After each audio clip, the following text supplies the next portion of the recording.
Unacademy. Let's crack it. नमस्कार दोस्तों, मैं भरत रावसोई का पाथफाइंडर के इस चैनल पर स्वागत करता हूं।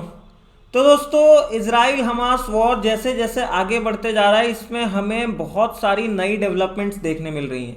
हमें पता है कि इजराइल के साइड से यूएस भी एक तरह से फुल्ली सपोर्ट कर रहा है इजराइल को। हमें जैसे देखने को मिला था कि जब यूएनएससी में इसको लेके सीज फायर को लेके रेजोल्यूशन पास हुआ था तो यूएस ने उस चीज़ को वीटो कर दिया था। साथ ही साथ यूएस रेड सी में अपने एयरक्राफ्ट कैरियर्स की पेट्रोलिंग जारी रखे हुए है।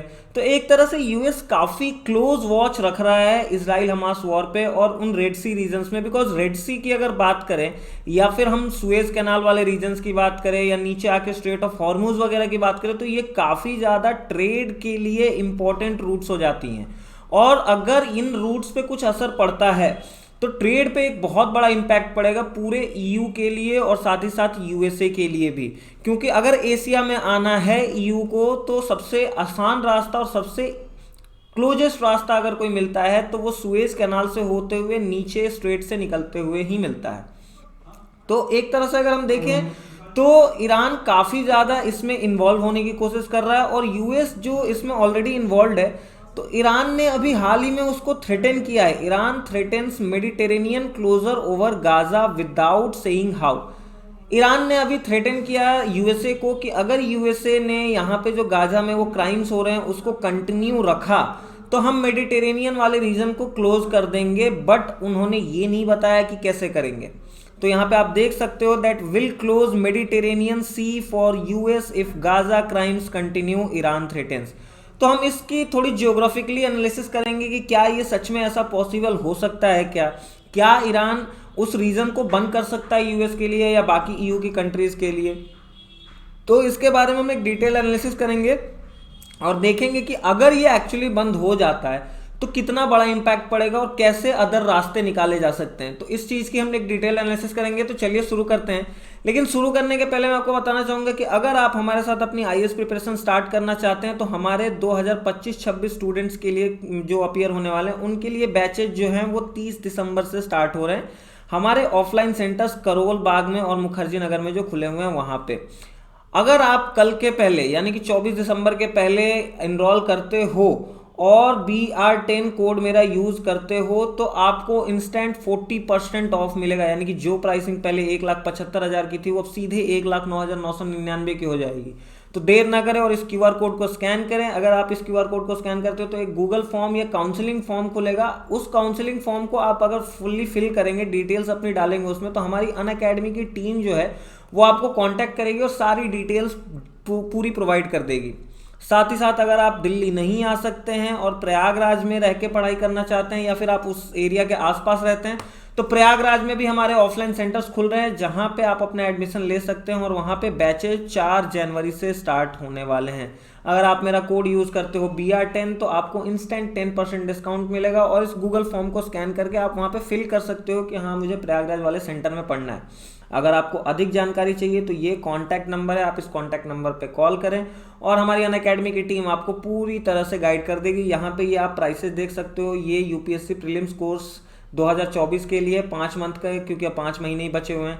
यहाँ पे आप 2025-26 के लिए फाउंडेशन बैचेज ले सकते हो और यहाँ यूपी PCS के लिए आप फाउंडेशन सक्सेस प्रोग्राम ले सकते हो प्रयागराज में, जो कि आप प्राइसिंग यहाँ पे 1,15,000 देख सकते हो और यहाँ पे 1,94,999 और आपको ड्यूरेशन भी यहाँ पे बताया हुआ है कि कितने ड्यूरेशन के लिए ये कोर्स वैलिड होगा। तो चलिए शुरू करते हैं। शुरू करने से पहले मैं आपको थोड़ा सा ना इस एरिया की जियोग्राफिकल अलाइनमेंट के बारे में बताऊंगा, जियोग्राफिकल स्ट्रक्चर के बारे में बताऊंगा। तो ये रहा, आप देख सकते हो मेडिटेरेनियन सी। इस मेडिटेरेनियन सी से एशिया की कंट्रीज लगती हैं, अफ्रीका की कंट्रीज लगती हैं और यूरोप की कंट्रीज लगती हैं। यहीं से मेडिटेरेनियन सी से होते हुए यहाँ सुएज कैनाल आपको जो दिख रहा है, ये सुएज कैनाल से होते हुए यहाँ रेड सी में एंटर करती हैं शिप्स और इस स्ट्रेट से निकल के और फिर इधर आके ट्रेड करती हैं। साथ ही साथ ये रीजन जो है ये पर्सियन गल्फ का रीजन है और यहाँ पे आप देख सकते हो स्ट्रेट ऑफ हॉर्मुज होता है। तो एक तरह से ये जियोग्राफिकल अलाइनमेंट है इस एरिया के और ये है इस्लामिक रिपब्लिक ऑफ ईरान।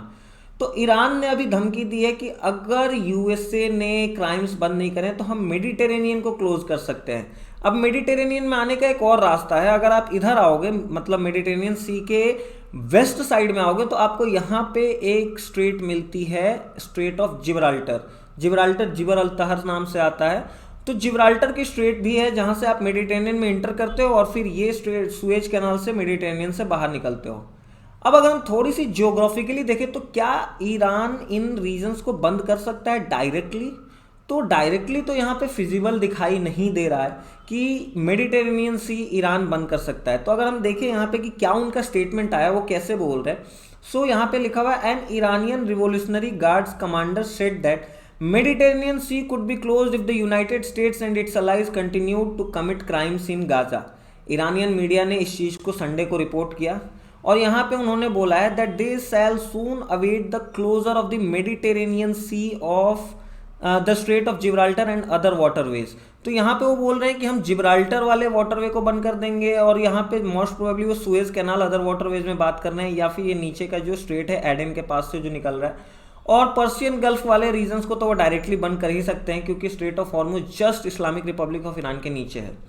यहाँ पे अगर आप देखो तो Yemen's Iran-aligned Houthi group has over the past month attacked merchant vessels sailing through the Red Sea in the retaliation for Israel's assault on Gaza, leading some shipping companies to switch routes.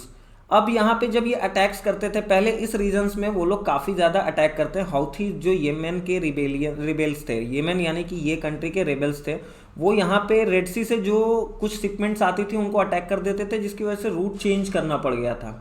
वही चीज़ अभी Iran बोल रहा है कि हम इस reason को बंद कर देंगे। तो क्या फिजिबिलिटी है इसको बंद करने की? तो अगर देखा जाए तो ईरान के सपोर्ट में सीरिया जो कि मेडिटेरेनियन से डायरेक्ट लगता है, उसमें जो हेजबोल्ला है, हेजबोल्ला इज द ओनली ऑर्गेनाइजेशन जो ईरान के डायरेक्ट कांटेक्ट में है। तो उसकी मदद से हो सकता है कि मेडिटेरेनियन सी को बंद किया जा सके, बट ईरान ने इस पर अभी कोई क्लैरिटी नहीं दी है कि हम कैसे बंद करेंगे, क्या होने वाला है। तो अगर यहाँ पे देखें तो Iran has no direct access to Mediterranean itself and it was not clear how the guards could attempt to close it off, although Naqdi talked of the birth of the new powers of resistance and the closure of the other waterways. यानी कि यहाँ पे एक तरह से indirect hint दिया जा रहा है कि बहुत सारी नई पावर्स का जन्म हो चुका है इस इजराइल और गाजा वॉर की वजह से, और वो लीड कर सकता है वाटरवेज के क्लोजर के लिए। Yesterday, the Persian Gulf and the Strait of Hormuz become a nightmare for them, and today they are trapped in the Red Sea. यानी कि अगर आप यहाँ पे देखो तो पर्सियन गल्फ जो डायरेक्टली ईरान के विसिनिटी में है उसके बारे में, और स्ट्रेट ऑफ हॉर्मुज यानी कि ये जो स्ट्रेट यहाँ पर्सियन गल्फ से बाहर निकल के अरेबियन सी में आने का एक रास्ता, ये स्ट्रेट ऑफ हॉर्मुज है। तो ईरान ने बोला कि कुछ दिन पहले तक ये जो रीजन्स थे ये उनके लिए नाइटमेयर यानी कि एक तरह से उनके लिए श्राप बन चुके थे इस रीजन में, बट अब जल्द ही रेड सी को भी हम वही चीज़ करेंगे। और रेड सी में अगर यूएसए ने अपने गाजा में क्राइम्स नहीं रोके तो रेड सी वाले रीजन्स में भी यही काम हो सकता है, और अब तो मेडिटेरेनियन में भी। तो यहाँ पे आप देख सकते हो कि ये लिखा हुआ है that only groups backed by Iran on the Mediterranean are Lebanon, Hezbollah and allied militia in Syria at the far end of the sea of from the Gibraltar. अब सिंस उन्होंने जिब्राल्टर को बंद करने की बात करी है, लेकिन अगर हम देखें तो सीरिया यहाँ पे है, यानी कि जिब्राल्टर अगर वेस्ट में है तो सीरिया पूरे के पूरे ईस्ट में है। अगर सीरिया बंद भी करना चाहेगा तो सुएज कैनाल बंद कर सकता है। ये कैसे फिजिबिलिटी होगी कि सीरिया उधर जिब्राल्टर में बंद कर रहा है? ऑल्दो यहाँ पे अगर आप देखो तो ये जो कंट्रीज हैं यहाँ पे जिब्राल्टर के पास, ये मोरक्को, अल्जीरिया, ये सारी भी इस्लामिक कंट्रीज है, but are they going to support Syria and Iran in this feat of them closing the Gibraltar and all? तो ये चीज़ अभी क्लियर नहीं हुई है, और बस उन्होंने बोल दिया कि हम बंद करेंगे। यूएस ने कुछ दिन पहले इनको बोला था ईरान को कि they are deeply involved in the Israel Hamas war और इजराइल गाजा वॉर, और उसके बाद ये स्टेटमेंट आया है। तो एक तरह से जब यूएस ने उनको ब्लेम करा तो ईरान ने सामने से खुल के बोला कि हाँ हम डीपली इन्वॉल्व हैं and we will close your Mediterranean routes. अब थोड़ी सी बात कर लेते हैं कि क्या होगा अगर सुएज यानी कि ये वाला जो रीजन, अगर आप यहाँ पे देख सकते हो ये वाला रीजन, और अगर अदर वाटरवेज यानी कि ये जिब्राल्टर वाला रीजन हो गया, या फिर यहाँ पे ये नीचे ये स्ट्रेट हो गया, ये स्ट्रेट ऑफ हॉर्मुज, ये सारे वाटरवेज अगर बंद कर दिए जाते हैं तो क्या रास्ते हैं? सबसे बड़ा अगर देखा जाए तो यूएसए से अगर जो शिपमेंट्स आती हैं वो ऐसे यहाँ से आके जिब्राल्टर से एंटर करके सुएज के थ्रू और फिर इधर आ जाती हैं इंडिया वगैरह या फिर अदर एशियन कंट्रीज के साथ ट्रेड करने, and this is the shortest route. अगर आप यूरोप के लंदन से देखो तो यहाँ पे आपको दिख रहा है this is only 11,600 kilometres, but अगर ये रीजन बंद हो जाए, मेडिटेरेनियन अगर क्लोज हो जाए, ये वाला रीजन अगर क्लोज हो जाए तो फिर क्या होगा? तो वहीं आप यहाँ पे ये लाइन देख सकते हो कि लंदन से अगर दूसरा रास्ता पकड़ के आए तो it is almost 19,800 kilometre. Suez अगर आपको पता हो तो 1869 में बनाया गया था। इसका 1869 में इंसेप्शन इसीलिए किया गया क्योंकि ये जो रूट था ये काफ़ी लंबा पड़ता था और इजिप्ट के पासा के साथ मिलके ये रूट का निर्माण किया गया था यूरोपियन कंट्रीज और यूएसए द्वारा, just to shorten the route और ट्रेड में आसानी हो। ऑल्दो अगर हम देखें तो वास्को डी गामा वगैरह पोर्टुगीज वगैरह से जो आए थे वो इसी रास्ते से आए थे, बट ये रूट काफ़ी लंबा पड़ता है। तो पहला ऑप्शन तो ये होगा कि आप यहाँ से ऐसे होके इधर इंडिया वगैरह में या फिर बाकी कंट्रीज में जा सकते हो। एक रूट तो ये हो गया, बट आपने अभी देखा कि ये 19,800 किलोमीटर है। दूसरा रूट अगर आप देखो तो दूसरा रूट ऐसे हो सकता है, ऊपर से जाकर और इधर बेरिंग स्ट्रेट आता है, एक बेरिंग स्ट्रेट से आप इंटर कर जाओ। बट दो चीज़ें हैं, यहाँ पे ये रास्ता और भी लंबा पड़ रहा है। ऑल्दो ये रास्ता बहुत बार यूज़ भी किया जाता है, बट जो फ्रैक्शन है सुएज कैनाल से शिपमेंट्स जाने का उसका ऑलमोस्ट 1-2% इधर से जाता है। और इधर से नहीं ले जाने का एक सबसे बड़ा कारण क्या होगा? Global warming. अगर आप यहाँ से ले जा रहे हो अपने शिपमेंट्स को तो यहाँ की जो आर्कटिक आइस है उसके पिघलने का खतरा होता है, एंड दैट्स वाई यहाँ से ले जाना फिजिबल नहीं होगा। तीसरा एक रास्ता ये निकल सकता है कि आप यहाँ से जाओ और यहाँ पे जो पनामा कनाल है, यहाँ पे एक पनामा कनाल है, वहाँ से आप एंटर करके और इधर आ जाओ और इधर फिर यहाँ से अगर आप देखो तो डायरेक्टली इधर पैसिफिक ओशियन में एंटर करके और जिधर कंट्रीज में जाना है उधर जा सकते हो।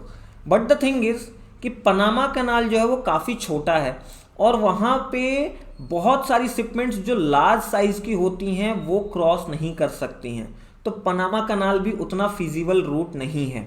तो एक तरह से सबसे जो बेस्ट रूट होगा ट्रेडिंग वगैरह के लिए वो यही है कि आप जिब्राल्टर के थ्रू मेडिटेरेनियन में घुसे और सुएज कैनाल और रेड सी से होते हुए बाहर निकल जाएं। बट अभी ईरान के स्टेटमेंट के बाद कि हम इस रीजन को बंद कर देंगे, वी हैव टू सी कि वो कैसे करते हैं, इस पे यूएस का क्या रिएक्शन आता है या बाकी ईयू कंट्रीज का क्या रिएक्शन आता है, क्या वो ये सच में कर पाएंगे? क्योंकि अगर आप देखो तो सीरिया यहाँ पे है और यहाँ पे जिब्राल्टर है, उन्होंने बात करी है जिब्राल्टर बंद करने की, सीरिया इतनी दूर है, तो कैसे बंद करेंगे, क्या उनकी प्लान होगी? ये सारी चीज़ें भी डिटेल में बाहर निकल के नहीं आई हैं। बट ईरान ने यूएसए को थ्रेटन तो करा हुआ है और कहा है कि आप जल्दी से इन क्राइम्स को रोकिए वरना हम लोग आपके ट्रेड में मुश्किल कर देंगे। तो दोस्तों जैसे जैसे डिटेल्स आती जाएंगी हम आपको इस पे अपडेट करते जाएंगे। और आज की वीडियो खत्म करने के पहले मैं आपको एक और वीडियो दिखाना चाहता हूं, आप पहले वो वीडियो देखें और फिर मैं आपके साथ उसके बारे में एक डिटेल डिस्कशन करूंगा।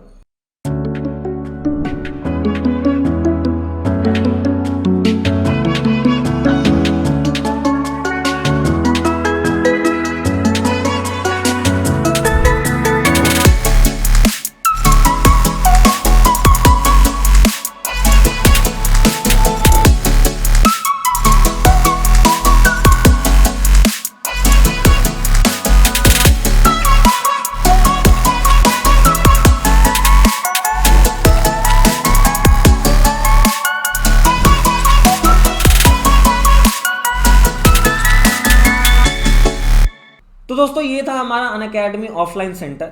अगर आप ऑफलाइन सेंटर पे आते हो तो आपको पहले तो फ्री डेमो क्लासेस दिए जाएंगे ताकि आप एक बार अच्छे से जान लो, समझ लो कि कैसे यहाँ पे स्टडीज़ होती हैं, हमारे टीचर्स आपको कैसे पढ़ा रहे हैं, आपको एक तरह से पूरा एनालिसिस करने का मौका दिया जाएगा। साथ ही साथ यहाँ पे आपको ऑफलाइन करंट अफेयर्स की क्लासेस मिलेंगी। और अगर आपको अपनी प्रिपरेशन में कोई भी प्रॉब्लम आती है, आपको लगता है कि मैं कैसे तैयारी करूं, क्या करूं, किस सब्जेक्ट से स्टार्ट करूं, तो यहाँ पे आपको 1-on-1 मेंटरशिप प्रोवाइड करी जाएगी। साथ ही साथ अगर आपको कुछ भी डाउट आता है तो direct educators doubt solving session वहाँ पे लगेंगे, आप सीधे एजुकेटर के पास जाके अपने डाउट्स को सॉल्व कर सकते हैं और वहाँ पे आपको सारी समस्याओं का समाधान मिल जाएगा। और सबसे बड़ी बात कि यहाँ पे आपको मंथली फ्री मैगजीन मिलेगी, आपको शांति से बैठ के पढ़ाई करने के लिए एक लाइब्रेरी मिलेगी with all the facilities in it, and the best facilities कि यहाँ पे आपको फ्री वाईफाई मिलेगा ताकि आप आराम से बैठ के पूरे दिन अपनी शांति से पढ़ाई करो और अपने दिन को प्रोडक्टिव बनाओ। तो जल्दी से इस क्यूआर कोड को स्कैन करें और काउंसलिंग फॉर्म भरें ताकि हमारी अनअकैडमी की टीम आपको कांटेक्ट करे और सारी जानकारी दे दे। मिलते हैं कल एक नई न्यूज़ के साथ, तब तक के लिए धन्यवाद। जय हिंद, जय Bharat. Unacademy. Let's crack it.